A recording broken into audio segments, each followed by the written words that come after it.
Okay, Miss Smith, just come on in here. All right, and your name is? Angela. Angela? Yes. Angela, okay, Angela. What would you like to go by? You can just call me Angie. Okay, great. Well, Angie, first of all, I'd like to find out, I'll be meeting with you today to kind of go over some of your intake and stuff, kind of look at some presenting issues that might bring you into counseling today. And I'd like to cover some areas regarding confidentiality that's important to review. Everything that we discuss together will be confidential. It'll be between us. There's a few exceptions regarding my obligations by law as a legal mandator.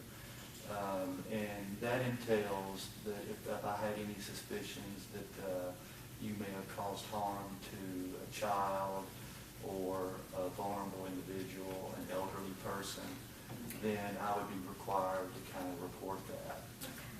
Also, in addition, of course, I'm very concerned about your own safety. If you express to me that, you had thoughts or plans that I felt like was imminent, that you may want to harm yourself, then I would want to contact the appropriate people that could try to help make sure that you're safe.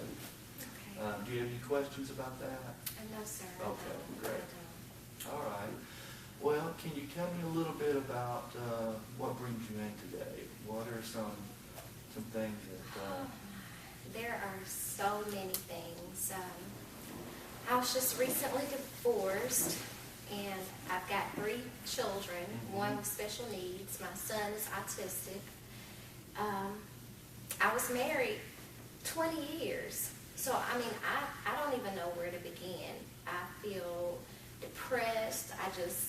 Truthfully, I just kind of feel like a failure. I mean, I put so much time into my marriage, and, where I come from, the type of family I come from, is my mom and dad were married 50 years. Wow, that's a long Yes. time. And so, right now, of course, with you kind of going through, and you've been divorced how long?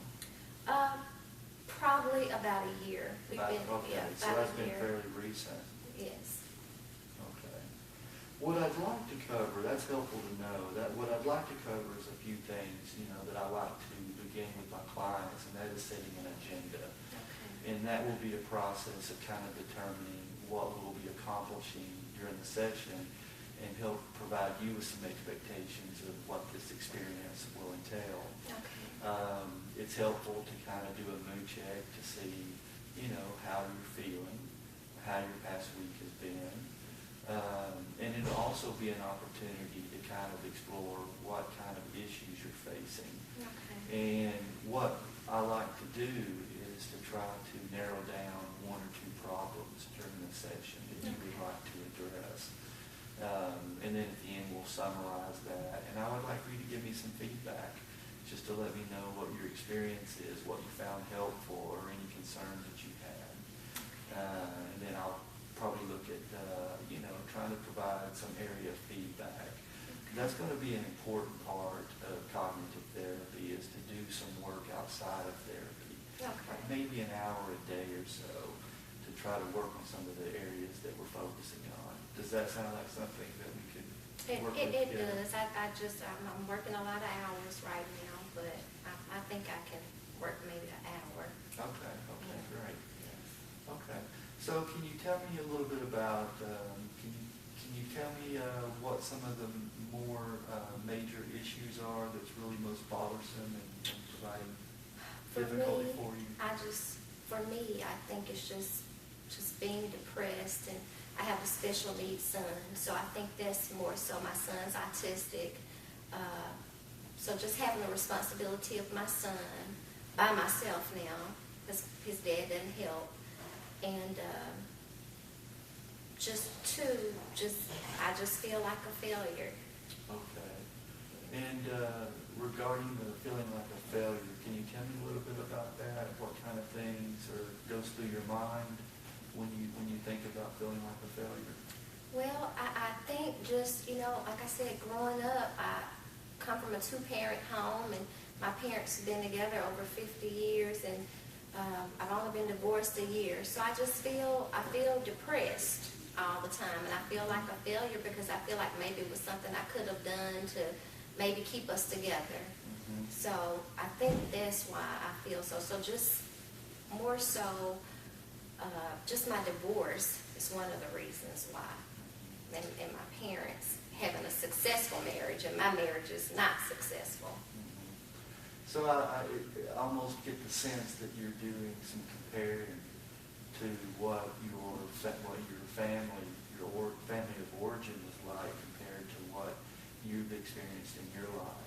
I never thought about it that way, but yeah, I guess I am. Yeah, I am doing that. You know, my mom was at home with us all the time, whereas, you know, I'm working 70 hours a week, and my dad worked, and it's just, my life is completely different from the way that I grew up. And I wanted my life to be like that, but, you know, now I'm divorced, and I'm taking care of my son. I've got to take him to the doctor by myself. I do everything by myself, so I'm just depressed.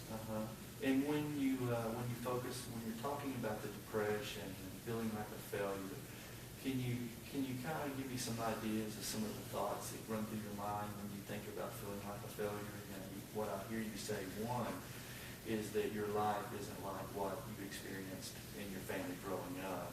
Right. And it almost sounds to me like you feel like to be successful and happy that it would need to be that way. Yes, sometimes I feel like that I do kind of want that cookie cutter family like I grew up in. I do want that. My friends have changed. I lost a lot of friends out of the divorce. I think that's one of the other things that has kind of made me feel like a failure. You know, some people are his friends, some people are my friends. So there are a lot of things, but that's another one, just my friends changing too. Okay, so you feel like the demands in your life has provided less opportunity for you to be able to have more of a social life? Yes. Okay. Yes. Okay. That's something maybe we could look at. So I hear a couple of things. I hear one, that you feel like your life isn't measuring up to what your family of origin experience was. It doesn't. And I hear you, I think you've identified the challenges of being a single mother raising a special needs child. And a third thing, it sounds like you're kind of identifying the fact that all of your life demands are limiting your ability to have a social life. Yes. Do you currently have a relationship? No, I don't even see how I can have a relationship. I don't feel like anybody will want me. I don't think another man would even ever want me now.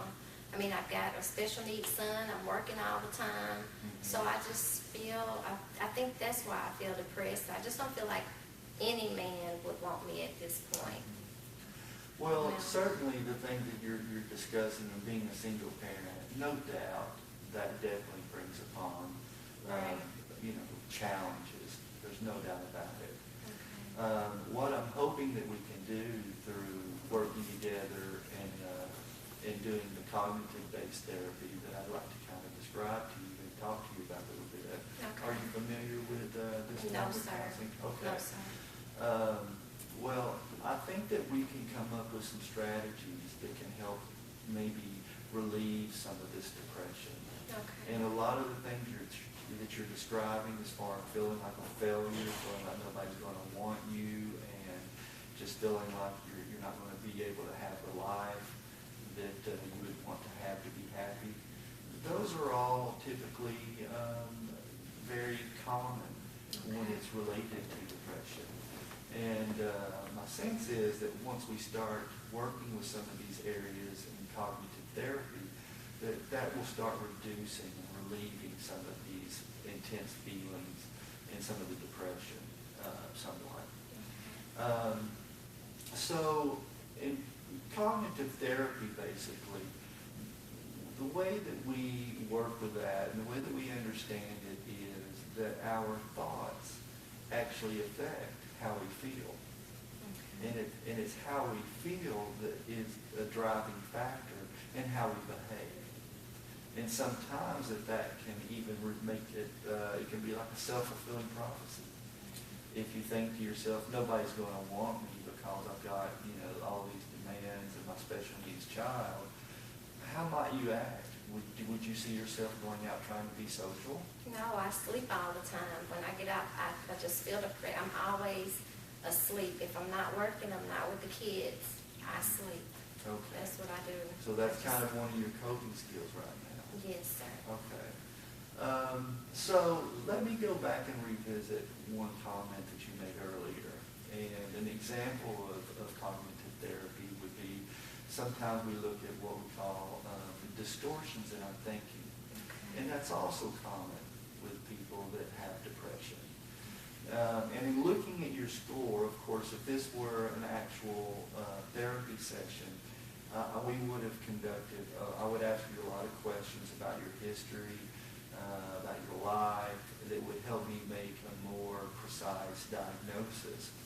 But just from the questionnaire that you completed, definitely your score is somewhere around 55, and that is an area of moderate depression, definitely. Okay. So it just, no wonder, that you're having the thoughts that you're having. I didn't know what was going on, but I know I was just tired and just... Yeah. How long would you say that you've been feeling like this? Oh my, truthfully, the last 6 months I haven't been able to sleep, and I'm just tired, and I'm irritable with my kids, and I can't afford to be irritable with my son, my special needs son. So it's been about 6 months. Okay, Yes. so it sounds like that's been a difficult period, 6 months of feeling this way. Yes. Well, I certainly commend you for taking the steps and the courage to come in and try to do something to resolve that. That definitely takes a level of strength. So it sounds like you really are motivated to try to make some positive changes in your life. So going back and looking at the thoughts, the thought that you said, I just thought of failure. Mm-hmm. Can you tell me some of the thoughts that goes through your mind when I mentioned a few, but are there others that kind of contribute to that feeling? Well, I think or thinking? just feeling like a failure, just feeling like, nobody's gonna ever love me.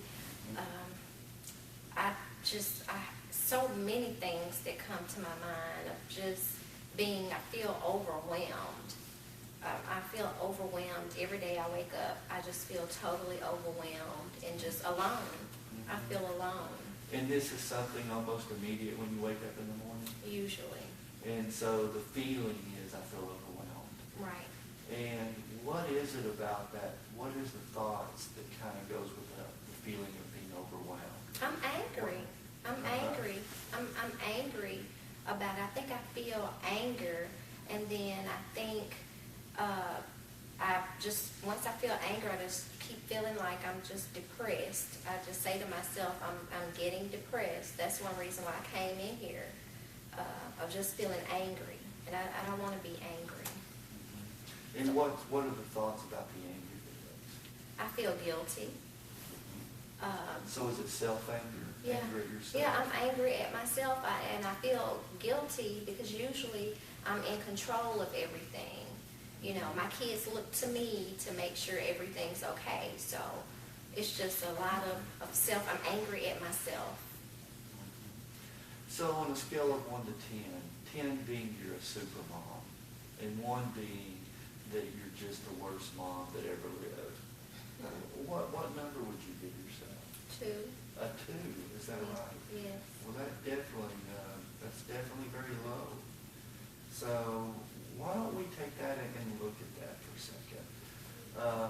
In terms of feeling that it's a 2, what's some of your evidence that you would give me to say that almost we would say a very inadequate mom?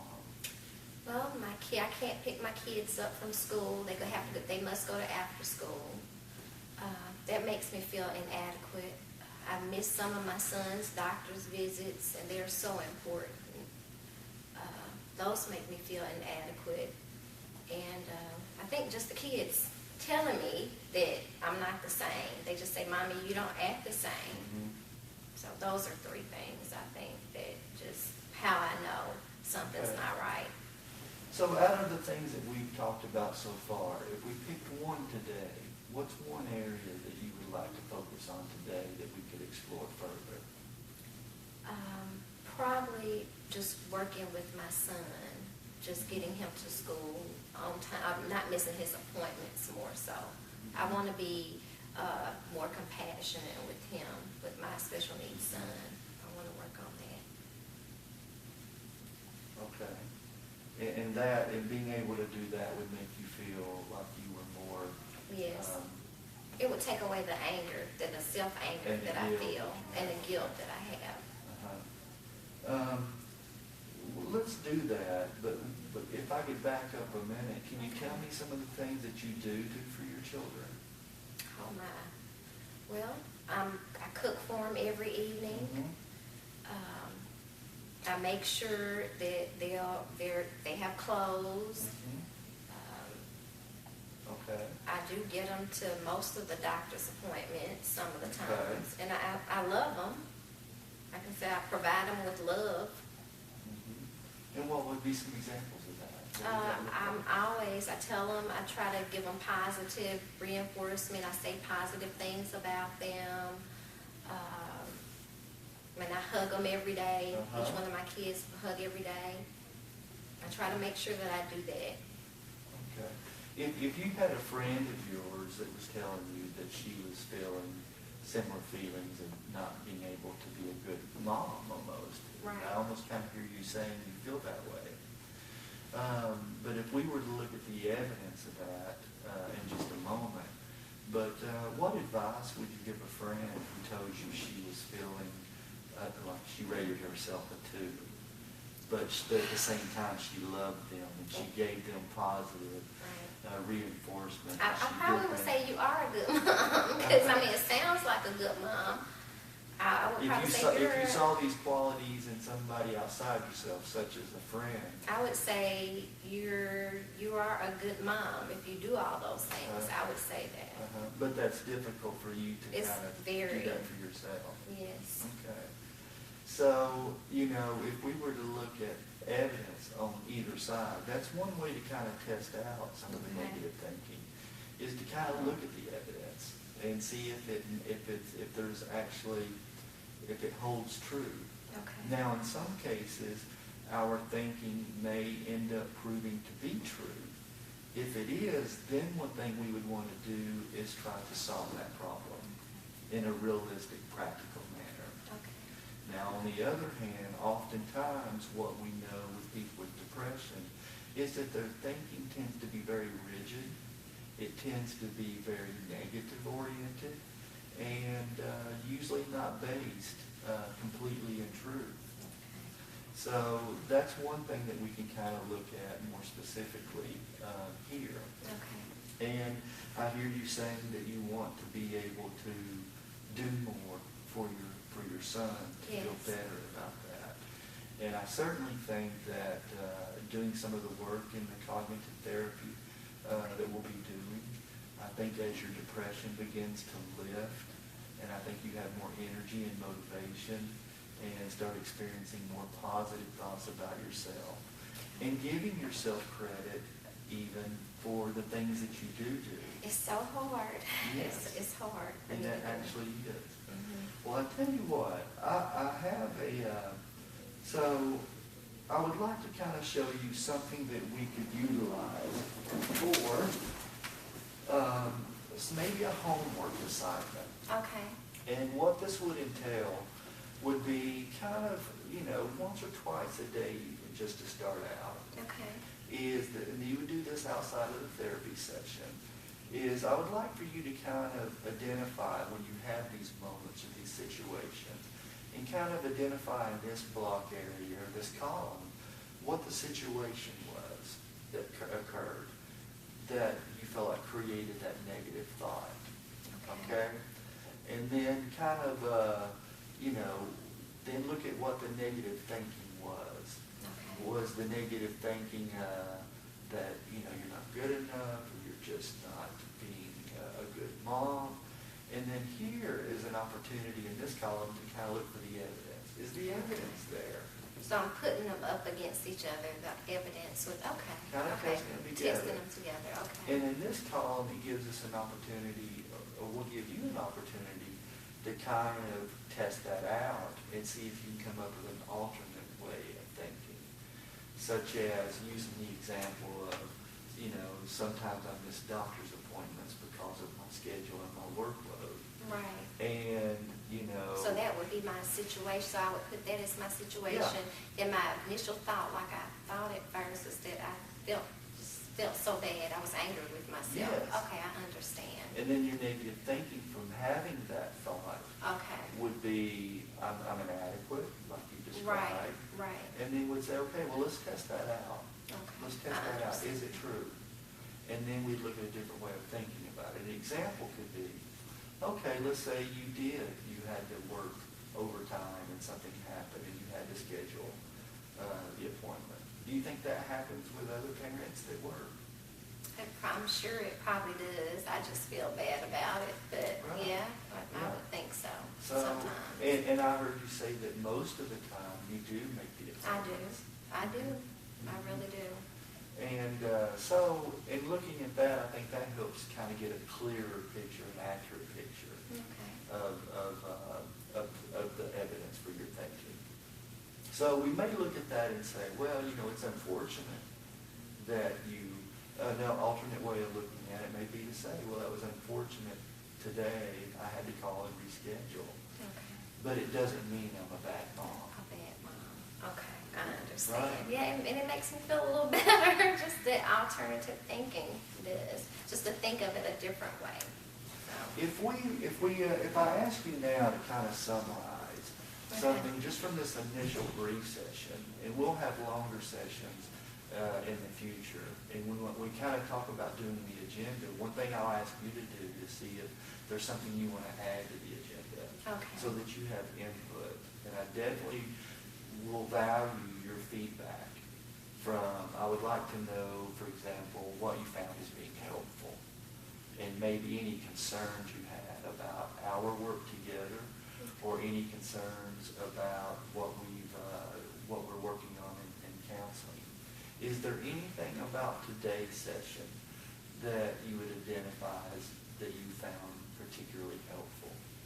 Really, all of it has been helpful. I think the most helpful thing for me was just looking at it a different way. Because usually I just would say, take for instance my son, I just automatically just felt just like a lot of just angry at myself. So now I need to kind of look at the alternative thinking of, other people go through this. Why am I so angry with myself? Exactly. So just another way of thinking. And so I think that was most helpful, is to just slow down my thoughts and say, okay, I feel this way, but what else could I look at? Look at it another way. So another option, I guess, it would be. That's exactly right. That's exactly right. And that's going to be a process as we work on it. Yeah, it's hard. And it takes practice, because, we kind of sometimes in our lives and oftentimes in our culture, it's normal. There's not a lot you can do about having automatic thoughts that may be negative. Right. That happens to all of us. Right. But the extent that the negative thinking kind of overtakes us, and that we buy into it, and then it drives kind of how we feel about ourselves, that's where it becomes a problem in our life. Okay. So it'll be something that we'll practice, and a skill that we'll try to work on and develop together. Does that sound like a good plan? It does. I feel like it's something that I can do. I can take time to do that, an hour or so to do that. Okay. Well, let me kind of hand you this again, and take this. All right. And I think you said this is a good time period for you to meet Yes, next it week. is. It so, is. So why don't we just plan on, part of our agenda will be to review your activities that you did outside of our session today. Okay. And then we'll just kind of go from there. Okay, thank you so much. Yes, it's absolutely been a pleasure to meet with you. So we've kind of gone over the process of talking about the agenda. Yes. We've reviewed a little bit about kind of what your diagnosis is and what it entails and how that may be impacting you. We've kind of addressed one problem area that you would like to focus on. And we've come up with some homework assignments that you can focus on. Is there anything else that you would like to add or any questions that you have before we finish up? No, sir, I don't have any. I think this is good right here, just to sit down and look at my situation and my thought process. So I will definitely take this home and work on it. Okay, great, Angie. All right. Well, I look forward to seeing you next week. All right. And thank you so much. And I'll walk you out. Thank you so much. Absolutely. Thank you. I will take this with me. Great.